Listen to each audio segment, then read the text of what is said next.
खुलुमबाय बे समाव बडोलेण्ड इंखं टेलिभिजननि स्टुडिअ आं मिथिका नार्जारी दिनैनि गाहाय रादाबफ्राव दङ। दिनैनिफ्राय G20 नि जथुम गुवाहाटीयाव सुबुंनि होंगो दोंगो।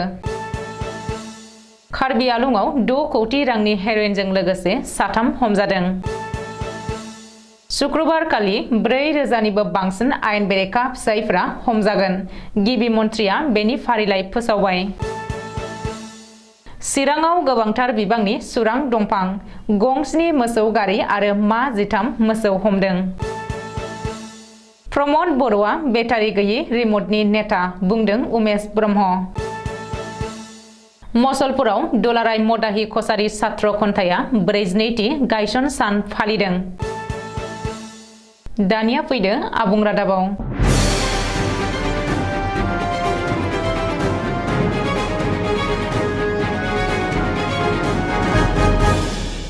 दिनैनिफ्राय जागायबाय G20 सन्मेलननि गिबि जथुम। आलासि हादर एबा G20 हादरनि थान्दैफोरा आसामाव दंफैयो। G20 नि गिबि खोन्दोनि जथुमखौ 2 आरो 3 फेब्रुआरि खालि गुवाहाटी नोगोरमानि रेडिसन ब्लु हटेलाव खुंनाय जागोन। मोनसे हादर मोनसे नखर मोनसे इयुन थांखि लानानै भारतआ देग्लाय G20 सन्मेलनखौ मासि लानानै सामलायदों। गुबुन फारसे बे जथुमखौ लोब्बा लानानै गुवाहाटी नोगोरमाखौ जेरैबो जेथिंबो गोदान महराव साजायनाय जादों। मख'नो गोनांदि बे जथुमनि उनावनो G20 नि थान्दै हान्जाया सि-जोमनि नोगोर सुवालकुसियाव दावबायगोन। बेनि थाखाय सुवालकुसिखौबो साजायफबनाय जादों।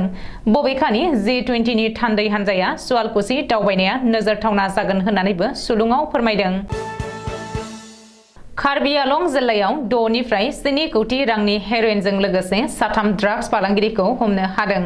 पुलिस बिफाना दिनै बे बाथ्राखौ अफिसियेलि फोसावदों। मख'नो गोनांदि कार्बि आंलंनि मोननै गुबुन जायगायाव पुलिसा सिग्रोमनानै कौटि रांनि हेर'इनजों लोगोसे 3 ड्राग्स फालांगिरिफोरखौ हमनो हादों। कौटि रांनि ड्राग्सजों लोगोसे हमजानाय 3 सुबुंखौ दब'खानि थागिरि फायाज उद्दिन 18 बोसोर, चन्द्रशेखर सेन 45 बोसोर आरो तिराज सानालकी 30 बोसोर होनानै सिनायथिनो हादों। गुबुन सानैबो सुबुङा राजस्थान जलेश्वरनि थागिरि। बेनि बागै बकाजानि एसडिपिअ जन दासआ सुलुङाव फोरमायथिनाय बायदिब्ला कार्बि आंलंनि गुबुन जायगायाव सिग्रोमनानै पुलिसा दिनै 1.34 केजि हेर'इन जब्द खालामनो हादों आरो बेनि बेसेना गोसोम बाजाराव खमैबो 6 निफ्राय 7 कौटि रां जागोन। रिपर्ट बायदिब्ला कार्बि आंलं पुलिसा लाहरिजानाव सिग्रोमनानै फायाज उद्दिनजों लोगोसे मोन 25 साबुन केसआव 304 ग्राम हेर'इन हमनो हादों। पुलिसा गुबुन मोनसे एन्टि ड्राग्स अपारेशनखौ दिफु रेल स्टेशननि बाहेराव खालामदों, जेराव 1 केजि हेर'इनजों लोगोसे चन्द्रशेखर आरो तिराज सोलनकीखौ हमनो हादों। बबेखानि गुबुन अपारेशनाव जब्द खालामनो हानाय हेर'इननि बेसेना खमैबो 6 निफ्राय 7 कौटि रां जागोन होननानै एसडिपिअ जन दासआ फोरमायदों। हानि दालाल DTO मावख'नि दालालनि उनाव बे खेबाव आयेन बेरेखा फिसायफोरनि फाला। गिबि मन्थ्रि डक्टर हिमन्त बिश्व शर्माया बे खेबाव आयेन बेरेखायै जुलि लानाय फिसायफोरखौ नोजोर होदों। मख'नो गोनांदि रायजोआव उन्दै बैसोआव जुलि खालामनायफोरखौ होबथानो थाखाय गिबि मन्थ्रिया गोख्रों राहा लागोन होननानै बावैसो फोसावदोंमोन। बेनि गेजेरावनो गिबि मन्थ्रिया दिनै टुइटाराव टुइट खालामनानै बबे जिल्लायाव बेसेबां आयेन बेरेखा फिसायफोरखौ एरेस्ट खालामगोन बेनि गांसे फारिलाइ फोसावदों। गिबि मन्थ्रिया फोसावनाय फारिलाइ बायदियै रायजोनाङै मोन 36 जिल्लानि गुबुन पुलिस थानायाव 4,000निबो बांसिन उन्दै बैसोआव हाबा खालामनायनि केस रेजिस्टार जानानै दङ। बे केसफोरनि हेंथायै फैगौ 3 फेब्रुआरि शुक्रबारनिफ्राय आसाम पुलिसा राहा लागोन। बेनि थाखाय पुलिस बिफानखौ मदद खालामनो गिबि मन्थ्रिया गासैखौबो खावलायदों। मख'नो गोनांदि गिबि मन्थ्रि डक्टर हिमन्त बिश्व शर्माया टुइटाराव फोसावनाय बायदिब्ला रायजोनाङै गासै 4,004 केस दङ। बेनि गेजेराव धुबुरी जिल्लायावनो बांसिन। धुबुरी जिल्लायाव उन्दै बैसोआवनो हाबा खालामनायनि गासै 370 केसफोर दङ। 255 केसजों लोगोसे नैथियाव दङ हजाइ जिल्लाया। बेबायदिनो थामथियाव 235 केसजों अदालगुरि, ब्रैथियाव 224 केसजों मरिगाव जिल्ला आरो 204 केसजों बाथियाव दङ क'क्राझार जिल्लाया। गुबुन फारसे हाइलाकान्दि जिल्लायाव उन्दै बैसोआव जुलि खालामनायनि मोनसेल' केस दङ आरो बेयो फारिलाइनि गाहायथाराव जायगा लादों। चिरां जिल्लायाव हाग्रा बिफाननि जाफुंसार अपारेशन चिराङाव आयेन बेरेखायै खावनानै लाबोनाय गोबांथार बिबांनि सुरां दंफां गंसेनि मोसौ गारि आरो मा 13 मोसौ हमदों। थांनाय हराव हाग्रा बिफाना संदाननानै गोबांथार बिबांनि सुरां दंफां गंसेनि मोसौ गारि आरो मा 13 मोसौ मिथुनफोरखौ हमनो हादों।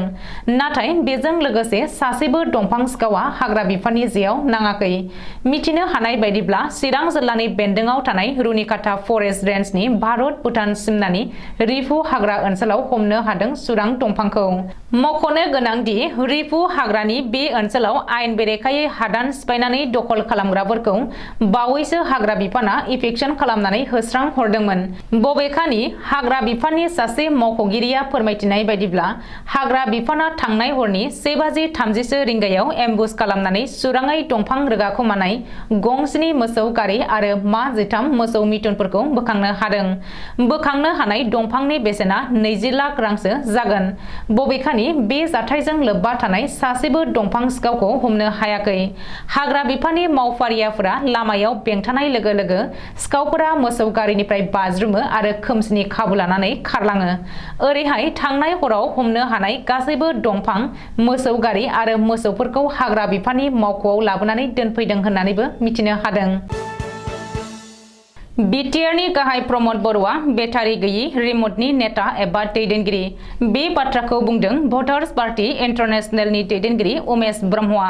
चिरां जिल्लानि रुनिकाटा रेन्जनि बेन्दोंआव थानाय भारत भुटान सिमनानि रिपु हाग्रा ओनसोलाव हाग्रा बिफाना बावैसो आयेन बेरेखायै दखल खालामग्राफोरनि हेंथायै इफेक्सन खालामनायनि फिनजाथाय होनानै बिपिआइनि दैदेनगिरि उमेश ब्रह्मआ प्रमद बर'खौ बेटारि गैयि रिमटनि नेता होननानै बुंदों। मख'नो गोनांदि क'क्राझार जिल्लानि सिङाव थानाय दतमायाव दिनै क'क्राझार आरो चिरां जिल्ला कमिटि बिपिआइनि दैदेनगिरि सोद्रोमाफोरखौ लानानै मोनसे जर'खा सावरायमेल खुंदों। चिरां जिल्लायाव बावैसो इफेक्सन खालामनायनि बागै सावरायनो थाखाय क'क्राझार आरो चिरां जिल्ला बिपिआइआ दिनै जर'खा मेल खुंदों। बिपिआइनि बे सावरायमेलाव गाहाय आलासि महरै बाहागो लाफैदों मिरु बिपिआइनि सोद्रोमा रबिन कुमार। माननि आलासि महरै बाहागो लादों फारियै आसाम रायजो बिपिआइनि आफादगिरि ललित पेगु आरो रायजो बिपिआइनि सोद्रोमा पबित्र बर'आ। बाक्सा जिल्ला मसलपुर सदराव थानाय मदाहि कछारी छात्र खन्थानि गाहाय मावख'आव 42थि दुलाराय मदाहि कछारी छात्र खन्थानि गायसन सानखौ सानसेनि हाबाफारिजों गाजा गोमजायै खुंफुंलाङो। गायसनथि सान फालिनाय हाबाफारि बायदियै फुंनि 8:30 रिंगायाव गौतमनि फिरफिला बिरहोनाय। बिरहोयो दुलाराय मदाहि कछारी छात्र खन्थानि आफादगिरि सुरेन्द्रनाथ मदाहिया। 9 रिंगायाव मुंख्लंफोरनो मुंख्लं खाम्फायाव बिबार बावनाय। बिबार बावजेनो बाक्सा जिल्ला मदाहि कछारी छात्र खन्थानि आफादगिरि तानेश्वर मेधिया। फुंनि 9:30 रिंगायाव बिफां फुलि गायनाय। बिफां फुलिखौ गायजेनो दावाराम मेधिया। सानजौफुनि 11 रिंगानिफ्राय सोलोंथाइ आरो हारिमु बिथिङाव मदाहि हारिसा बे आयदाखौ लानानै सुरेन्द्रनाथ मदाहिनि आफाद दैदेननायाव मोनसे सावराय जथुमो। बे 42थि गायसन सानाव मदाहि हारिसानि सानसुमै मेलेमजिबिफोरजों लोगोसे गोबां रायजो राजाफोरखौबो लैहोर लैहोर बाहागो लानायखौ नुनो मोनो। दिनैनि रादाबा एसेनोसै। गोजोन्थों।